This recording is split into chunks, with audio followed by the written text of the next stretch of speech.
Morning, everyone. I just wanted to thank everyone for joining us today. My name is Katie Edwards, and I'm the curator of popular culture at the History Museum.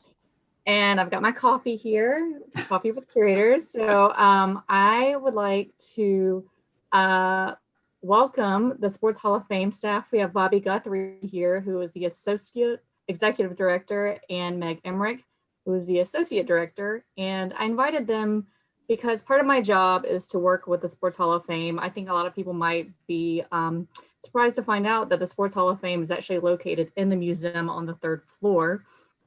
And so I get questions when I'm actually working from home 2020, but I get questions frequently from visitors who just want to know more about it. And so I am going to, I guess, start off with, guys, can y'all just tell me a little bit more about or tell the visitors a little bit about the Sports Hall of Fame? And Katie, first thing I'd like to do is just thank you and the Museum of History for asking us to present, because I think this is something that we like to talk about, the Hall of Fame. And one thing you just mentioned, Katie, was about our Sports Hall of Fame being associated with the Museum of History, because I don't know how many there are in the United States, but a lot of the Sports Hall of Fames around the country are sit-alones, and they're not associated with the history part of the state. And certainly we are proud and honored to be a part of the North Carolina Museum of History. And I thought first what I would do is just give everyone, talking about history, give you a brief history. How did the North Carolina Sports Hall of Fame get started?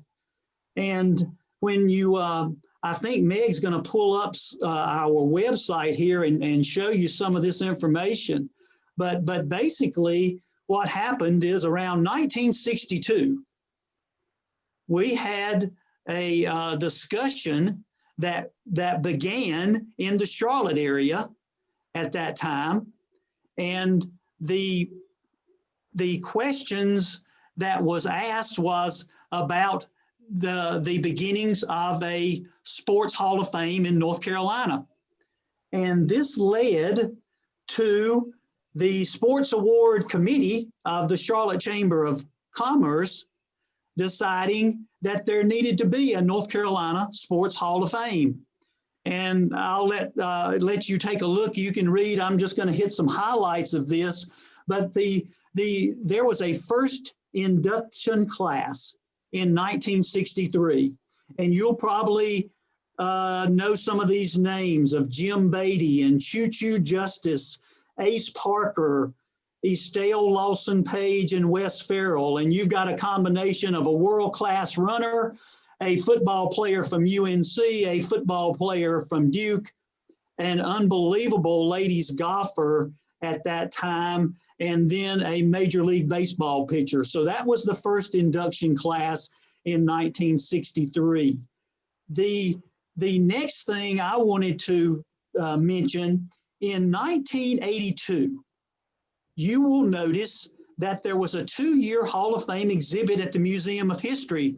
And whether this was intended to be a temporary or not, it certainly showed to be very successful. And then the Hall of Fame moved into a permanent exhibit in the early 90s there at the North Carolina Museum of History. So all of this came together over a kind of lengthy period of time. It took a while to get this going, but just a couple of notes.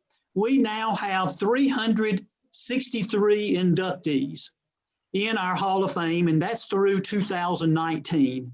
We have another 12 inductees that were supposed to have been inducted last May, but due to COVID, it is currently they're going to be inducted in the 2021 induction ceremonies, and that would be 12 other Hall of Famers right there at that time. So that's just a brief history. One thing would like to just mention is the mission.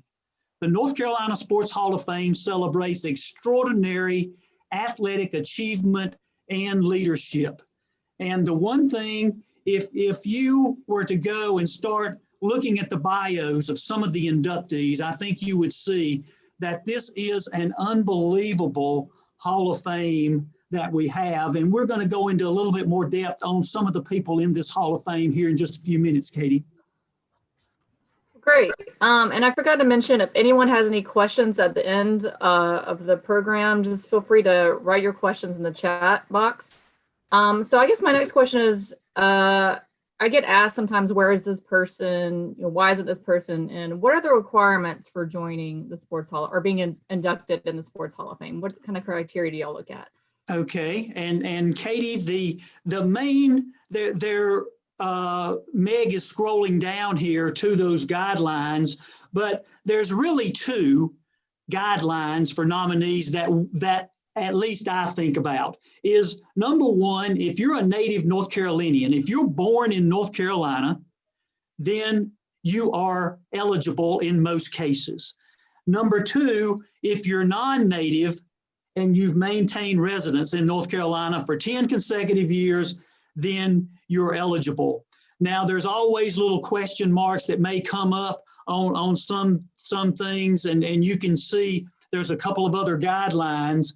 But I guess the main thing to let people know is, if Katie, if you wanted to nominate someone, you can nominate them online. We would get that information, and this information would be vetted through our nominations and selection committee, and it would be determined if they meet the criteria. The process that I can tell you that usually works is we ask for all nominations to be in by August the 1st of each year. So we usually get all the nominations by that time. We compile them. Once someone's nominated and we determine that they are eligible to be considered for the Hall of Fame, the thing that we would do is they would be put on our nominations list. We would have a complete bio on that person, and all of this would go to our nominations committee. Right now, we probably have about 150 to 200 nominees, somewhere in that area. So we've got right many. The nominations committee, what they would do each year after receiving all of them is sometime around September or October, they would meet and they would narrow the list down to around 40. After that time, they would take that 40, send it to the board of directors. The board of directors would then, sometime in December, consider the next year's Hall of Fame class. One more thing I probably need to mention is, once you're on the nominations list, you would be on there for 5 years. That person would be considered for 5 years on the nominations list. And we have a pretty detailed bio and information that goes to all nomination of the nominations committee and goes to the board of directors. Meg, anything you'd like to add that I missed there on that part? No, I think you've covered it. I think it's important for people to know, like Bobby said, anybody can submit a nomination for anyone that they think is worthy of consideration. So Yeah. It's right here. Like we've shown, this link takes you to the form, and we welcome nominations from anyone. Great. So I've been working with the Sports Hall of Fame for many years now, and one of my favorite, I guess, memories is getting to meet Dean Smith, who I grew up idolizing him. I was a UNC fan. And I guess my question for you guys is, do y'all have a favorite Sports Hall of Fame memory, artifact, inductee, anything like that from your years working? You know, Katie, it's hard to narrow this down. I have seen a couple of questions, Katie, for the end that we got about the nominations and renominations, things like that a minute ago, that we'll certainly take a look at.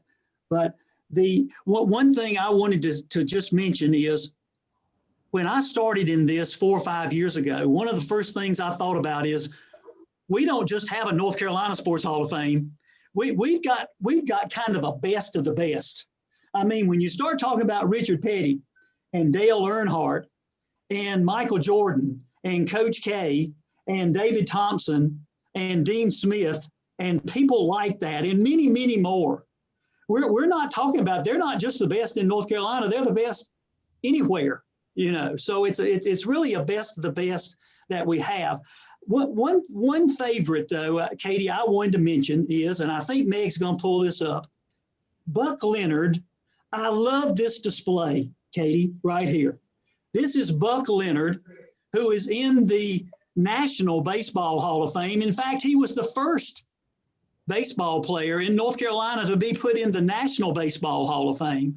But here is Buck Leonard's Homestead uniform. I think this is so cool. The only thing cooler, I think, is when I was riding down Highway 64 one day and I saw a Buck Leonard freeway, or going as I was going through Rocky Mount. But this is just one thing, I guess, that one of the artifacts that every time I go there, I love to see this, and I love to see the bat and the ball and the information there on Buck Leonard. But I know Meg has some others that she would like to talk about. Yeah, like Bobby said, it is hard to narrow it down. We certainly have a few favorites, but I thought something I'd like to share here would be that we worked really closely with Katie and others at the museum with. We recently, in the last couple years, did a new display area as you walk in the museum with 5 new display cases. And these, this one here that it's paused on is North Carolinians in the Olympics. So as you walk kind of around the entrance, you'll see these cases. And this one in particular has a soccer ball from Carla Overbeck there, who was part of the 1999 World Cup championship team, but also in the 1996 Olympics. And she actually now is an assistant coach over at Duke. Played at Carolina under Anson Dorrance, but now coaches over at Duke. And another one of the cases here, I'll just quickly go through a couple. We've got one highlighting football in particular. And one of my favorites in this case is Coach Jerry Moore here, and the historic victory when he took App State up to Ann Arbor, Michigan in 2007 and defeated Michigan, which, is still just a historic victory for Appalachian State and still talked about. And Jerry Moore is very active, one of our Hall of Fame members. He participates in our golf tournament each year. And so that's sort of a fun one to highlight. Another case there that's new also is the North Carolina women in sports. We wanted to have an opportunity to highlight some of our female inductees in particular. And as you can see here, this 23 jersey is not actually Michael Jordan's. That's Charlotte Smith's, who sank the winning bucket for the Tar Heels NCAA championship in 1994. We've got 2 outstanding Wolfpack female basketball players, Andrea Stinson and Chastity Melvin, also featured in this case. And Christy Overton, you see there, the world record water skier who held for 15 years, dominated women's slalom skiing. And so, again, these cases were opportunities we thought to perhaps appeal to some of our younger audience, might be some more familiar names. We have so many youth visitors coming in from school field trips and other ways that they get to visit the museum. And we thought some of these displays would be an opportunity to highlight more recent inductees and maybe some more familiar names that our younger audience might recognize. And here you see the Hurricanes. We wanted to showcase and highlight our the Stanley Cup from 2006, that was North Carolina's first professional championship. So that was particularly special for us. And we have two Hurricanes players, Rod Brindamore and Ron Francis, in our Hall of Fame. So that's a special one. And then, of course, the very first one when you walk in is of Michael Jordan, and certainly deserves kind of first recognition as you walk into the museum to get to see that display, and then hear some fun facts sort of about his career that we've highlighted. So while it's not one favorite, it's a lot of favorites, but I think the idea of these new displays was a great way to share some of our newer, more recent inductees that might be more familiar. Yeah, those cases were a lot of fun to work on because there was something new. You spoke about Jerry Moore, so I guess my next question is, do a lot of the inductees, do y'all stay in touch with them, or do they stay active, I guess, in the Sports Hall of Fame? They do. In fact, like you said, with Jerry, we certainly are in touch with them throughout the year for our events. We hold our annual induction in the spring, which is a kind of spans 3 days, that we have a lot of our Hall of Famers come back with their spouses and attend the ceremonies and participate in those events throughout the weekend. We also have our golf tournament, like I mentioned with Jerry, where we invite Hall of Fame members to be celebrity golfers for that. And we pair them up with other teams that have, it's a fundraiser event. So we reach out and we have a lot of corporate teams and athletic department teams that put staff together and come play. And so the Hall of Fame members are always involved in that. We actually have several Hall of Fame members who serve on our board, and it's an active board. We meet 4 to 5 times a year. Just had a Zoom call this week, didn't we, Bobby? Certainly did. We stay in touch with them for a variety of reasons throughout the year, and we're fortunate. It's an active group. They're engaged and supportive, and wanting to continue to share the rich history that they're a part of. So great. So one of the things that I know you guys work with is the student athlete program, and I had actually, sadly, I didn't know much about this program until I was working at the museum one weekend and saw Phil Ford, the former UNC basketball player. And I was like, what's Phil Ford doing here? So can you talk a little bit about that program? Yes, and Katie, that's the thing. Phil Ford is, like Meg mentioned a few minutes ago, anytime we've ever reached out to Phil to help us in any way, he's played golf with us. He's come to our student athlete program and done several things. But let me talk about the student athlete program, because it's interesting how this started. Don Fish was the former executive director of the North Carolina Sports Hall of Fame. And in 2016, he invited 4 high school students to come to the banquet. Well, they came to the banquet and they wrote Don afterwards and said how much they enjoyed coming to that induction banquet. Well, Don had an idea, how can we get some more student athletes to come? So what we finally determined was, well, if we can get sponsorship for these student athletes, we're not going to charge a school, we're not going to charge someone to come, but we would need a sponsorship. So we would go out and seek sponsorships for the student athletes to come at no cost. And Katie, what that involved was, we would have the student athletes would come to our induction banquet on a Friday night. They would stay in a real nice hotel. They would get meals, they would get pizza, they'd get breakfast the next morning. And then on Saturday morning, one of the best things that we did with them was they would come to the North Carolina Museum of History. They would tour the museum for about an hour.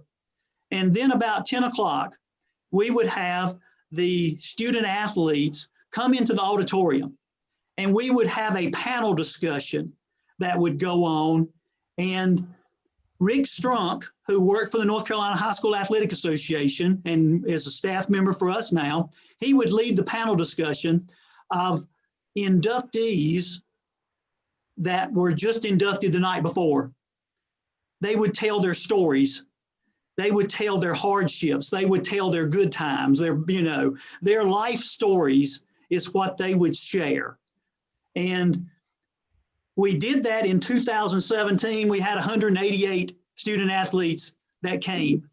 In 2018, we had more than that. In 2019, we've been having somewhere over 200 come the last 2 years. We're not able to have it this past year. But you can see here, you can see the students gathering in at the Museum of History there here on the online. But this is a program where we get sponsorships. We invite student athletes from all over the state. I mean, we have them to come from Cherokee. We have them to come from Wilmington. We have them come from the northeastern part of the state. And we want to gradually expand this program because the life lessons that you can learn in sports are tremendous. And the life lessons you can learn from Hall of Fame members is really just incomparable there with other people that you can talk with, especially when they can share their stories. So this student athlete program is something, once again, that is one of the best things that we've been able to do, and we feel very hopeful that it will continue to expand. One other thing, Katie, I'd like to mention, Meg, if you'll click on Hall Pass, is we developed this for student athletes. If you notice there, we've got a Hall Pass sign up and we got resources, and pretty much if you go to this particular part of the website, it's got everything that the website has. And we've got, if someone's using their telephone, they can do the same thing. So the thing I wanted to let anyone that's on this call is you could sign up. It takes about a minute. Anybody that would like to sign up can sign up for Hall Pass. Very easy, takes about a minute, and you would get a Hall Pass newsletter. Be one coming out pretty soon because we're going to have our Hall of Fame Member of the Month. We have a Hall of Fame Member of the Month each time. And so it's probably not good to get me talking about the student athlete program, Katie, because I talk too much. You can keep going, right? Right. Well, I guess we should, we're getting kind of close to the end. So I'll ask my final question, and it's kind of, well, what is in store for the Sports Hall of Fame? How do y'all see it changing in the future? Is it going to change? I think, with Bobby's spiel on the student athlete program, it's a good segue because part of what we want to do is just continue to expand the awareness of the Hall of Fame. I think, Katie, you could probably attest, there's a lot of people out there that don't know about the Hall of Fame, certainly might not know we have our exhibit permanently housed in the Museum of History. And so we're continuing to work on expanding the awareness and reaching out to people, and a large part of that is continuing to reach out to our younger audience and finding ways to keep them engaged. And I think we have some plans in place to expand our student athlete program. So it's now, as you've mentioned, Katie, in 2020, to virtually connect with them, where we're trying to educate ourselves on how to do that better and finding opportunities to stay connected with them throughout the year, not just during the induction weekend. But to answer your question, I think it's really to continue to build awareness around the Hall of Fame and the rich sports history we have here, because Bobby said it, I mean, North Carolina sports history it has the best of the best, and we want to share those stories, and the stories are very impactful, and it can really make an impact for anybody at any age. Absolutely. And I did want to share with the audience that we are working on 360 tours, which will allow visitors to be able to take a 360 tour of the Sports Hall of Fame and read a little bit about some of the artifacts more in there. And so we're really excited to be working on that, and hopefully that will come out soon. Katie, there was one question here I wanted to make sure about how important it is to renominate or send information to board or whatever. The one thing I think that helps sometimes if someone has a question about whether a person's on a nominations list, they certainly could email me and we could answer that question. The one thing I could say though, that I don't think it hurts to get some letters of recommendation from time to time.